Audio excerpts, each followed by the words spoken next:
Have you ever left a conference and not remember a thing from that conference? That's what we're going to talk about today. The 9 habits to make you more memorable. I'm Michael Esposito, and I've been helping founders and corporate executives for over the last 10 years in their communication and leadership skills. And what I've learned is that it's not always about being louder. It's about being memorable. If you're able to help your audience remember what you said in a meeting, in a presentation, and in sometimes just a simple conversation, then you've left an impact on them that they're ready to act on. If you don't earn attention in the first 5 seconds, you've already lost them.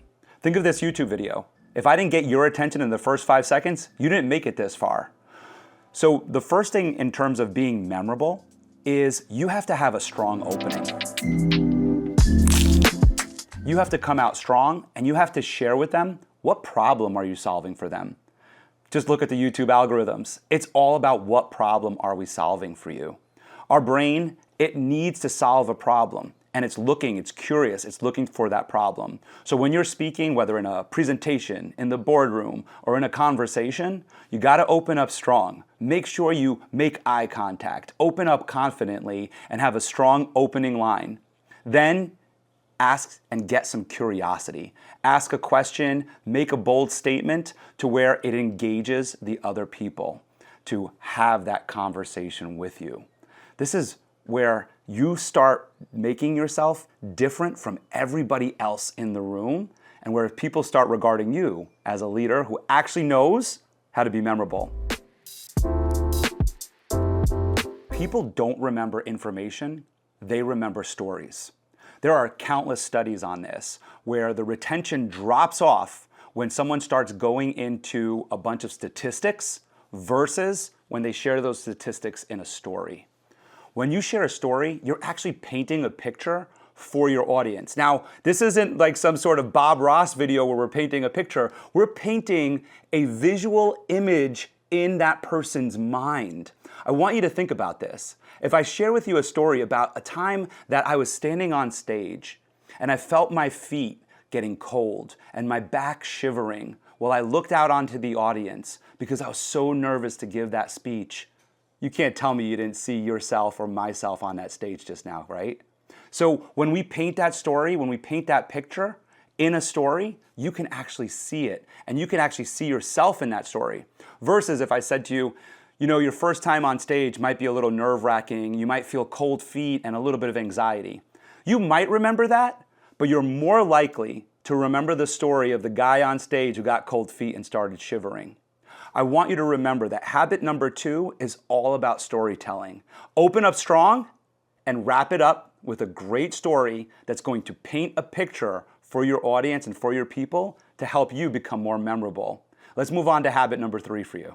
Before we get into the next habit, I've created a PDF for you that has all 9 habits outlined for you. Just click on the link below to download your free PDF on how to communicate more effectively and become more memorable. Habit number 3, be concise. Confused people don't remember. Clear people do. You want to be concise in your messaging. Be clear in your messaging. How many times have you gone to a conference, left with a notebook full of information, but didn't remember one thing? The reason for that is that you had cognitive overload. Your brain is processing so much information, it can't tell the highlights from the lowlights or the key points from the jargon that's happening on stage. When you're speaking with people, whether in the boardroom, on stage, or in a conversation, make sure you're speaking about one thing, one key topic. You can have subtopics in there, but just keep it on one thing, the common thread that brings it all together, so that when your audience walks away, they remember that one thing. And a pro tip for you, avoid jargon. Stay away from those 3-letter acronyms, and you'll be good to go and clear for your audience. Painting isn't just for kids, it's for you too. And in habit number 4, we're going to talk about painting visuals for your audience. Habit number 4, painting visuals. If they can see it, they can remember it. I want to go back to habit number 2 in storytelling. Storytelling is all about painting the imagery in your audience's mind. And here, in habit number 4, this is where we're actually painting visuals. So when you're speaking with an audience member or you're in a conversation, you want to use words like imagine this, or picture that, or here's what I see. By using language like that, you're priming the other person's brain to start creating an image in their mind. And what we know about storytelling, we know the same about imagery. That we are more likely to remember a picture, a graphic, than we are when someone just speaks. So of course you can't walk around with a whiteboard or your slide deck at all times, but you can use words like picture this to help your audience members see what you're thinking. When painting a picture for your audience, you might be using hand gestures, you might be moving around a little bit more and becoming a little bit more interactive with them. And in habit number 5, we talk about becoming more interactive with your audience in order to help them be engaged with you. Habit number 5, make it interactive. If they're not participating, they're not remembering. I want you to think about a time that someone just stood in front of you and all they did was speak and never asked you a question. Well, that's how you make it interactive. So I'm going to give you 3 tips on how to make it interactive. In a conversation, ask some open-ended questions. Don't make it all about you and your monologue. Create a dialogue with the other person. In the boardroom, ask some questions to see if the other people on the other end are receiving the information and understand it. You can ask them questions that just check in with them after you finish a slide and transition to the next slide. And on stage, for audience engagement, you might not have a dialogue, but you could simply ask questions that get your audience members to think or maybe even raise their hands or clap. By creating this interaction with them, you're helping yourself become more memorable because active participants in any type of setting are always going to remember you, not just speaking to them, but involving them. Active participation strengthens memory because it goes somewhere in our brain through the neural pathways.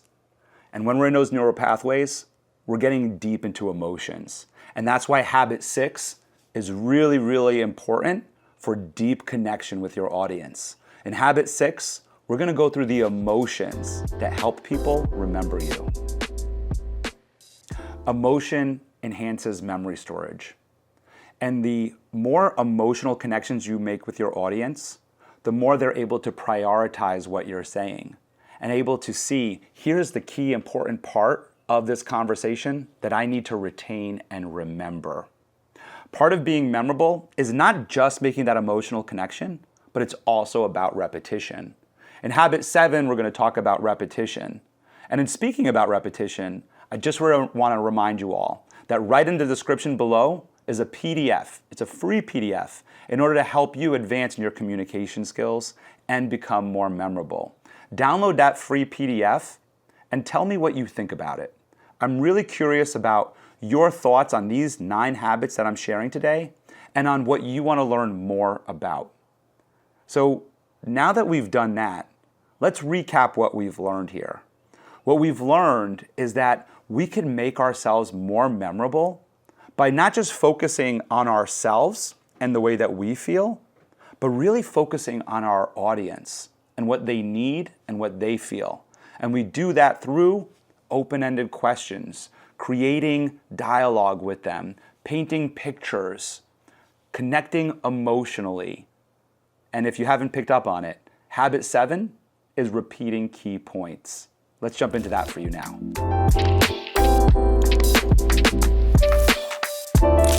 Hearing an idea multiple times is what's going to help people remember you and what you had to say. It's also going to help your team members and the people in your inner circle remember the things that are important to you. What we know is that people need to hear something over 20 times to remember it. So that means that you might say something in a conversation and hope that everybody remembers it, but I want you to recognize that you might have to say it over and over again. I don't want you to be repetitive in a conversation, but recognize that when you see that person again, you might have to say it again.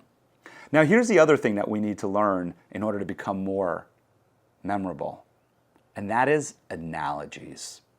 Analogies are another form of storytelling, And we're going to jump into that in habit number 8. Habit 8, analogies. Complex ideas don't stick. Comparisons do. We have some old ones that I'm going to share with you, but they're good ones. Don't throw the baby out with the bathwater. Or it's raining cats and dogs. Comment below if you've heard these analogies, and if you didn't, I'm going to break them down for you. These analogies are ways of helping people understand a complex idea. So founders and executives sometimes will say something like, don't throw the baby out with the bathwater. Most people don't know what that means. I'm going to break it down for you. They're saying this when they come up with a really great idea that they're working on and building, but then they come across a big problem and they get stumped and they don't know what to do. And so they just take the whole idea and they throw the whole thing out. And somebody in the room might say, wait, don't throw the baby out with the bathwater. So here's where the analogy comes in. It's an old one. It's from really back in the day when people used to take baths. And what happened back then was the man of the house, because of the time, would come home from work and would take the first bath. Then the mother would take the second bath. Then the oldest child to the middle child, and then the baby would be last to go. That water was dark and dirty. And they would take that water to then dump it out. And the idea behind this analogy is that the baby might be in that water, so don't dump the baby out with the bath water. The analogy is the ideas that you have that are causing the problem might be that dirty bath water in there. But there is a diamond, there is a gem in that whole bath water, that gem being your baby, of course. And so the analogy is, don't throw the baby out, don't throw the great idea out with all the other dirty ideas. Keep it. That's the analogy. And for those of you curious about the raining cats and dogs, another old day analogy from when cats and dogs used to stay up in the rafters in old houses, and when it would rain, it would drizzle inside the house, it would drip inside the house, and so the cats and dogs would be falling. Here's what I want you to remember from this conversation here, is that analogies, ways of bringing complex ideas into simple stories that people can relate to, is going to help you become more memorable. As a public speaking coach, I'll speak to people about slowing down their rate of speech, saying, hey, you're speaking as fast as a sports car. You need to slow down a little bit. Hit the stop sign for pausing. I'm using an analogy of driving because they're familiar with driving fast and going to a stop sign to pause or to stop. That analogy helps them slow down their rate of speech, stop, pause, move on to the next idea. Moving on to the next idea, we're going to jump into habit number 9, and you have to stick around for this one. So we're getting to the end of our journey here, and we're at habit number 9, clear next steps. If your audience doesn't know what to do next, then they're not going to remember you. I have a whole series on take action, and it's all about taking action in your life. You see, to become more memorable, you have to make sure that your audience, that your team, that the people you're speaking with are clear as to what to do next with the information you shared or how you introduced yourself. It's very much like these videos. You need a clear call to action to know what to do next, to make sure you like, subscribe, comment, download the free PDF. And now that's a perfect example of what not to do. You see, throughout this video, I might have shared with you some clear next steps, but I didn't overload you with a bunch of clear next steps. And that's something I want you to take from this video, is that when you are providing a clear next action step, you're only providing one clear next action step. When you provide more than one, you overload your audience. And again, when you overload your audience, you don't get remembered. In order to make yourself memorable, make sure that you figure out what is the next step that I want that person to take, and you're clear in telling them that. I know what next step I want you to take. The next step I want you to take is to share this video with someone that it will resonate with. Make sure that people around you are learning some of the things that you're learning. Because in order to make yourself memorable, you want to speak with people who are engaged in the work that you do. I'm curious about the work that you do. So please make sure to drop a comment as to what is it that you do. I want to thank you so much for watching this video, for participating with us today in this mini workshop. If you found value in this video, then like and subscribe, and make sure to apply at least one of the 9 habits today. I'm Michael Esposito. Thanks for watching this video. Stay happy and stay healthy, and I'll see you in the next video. Bye, everyone.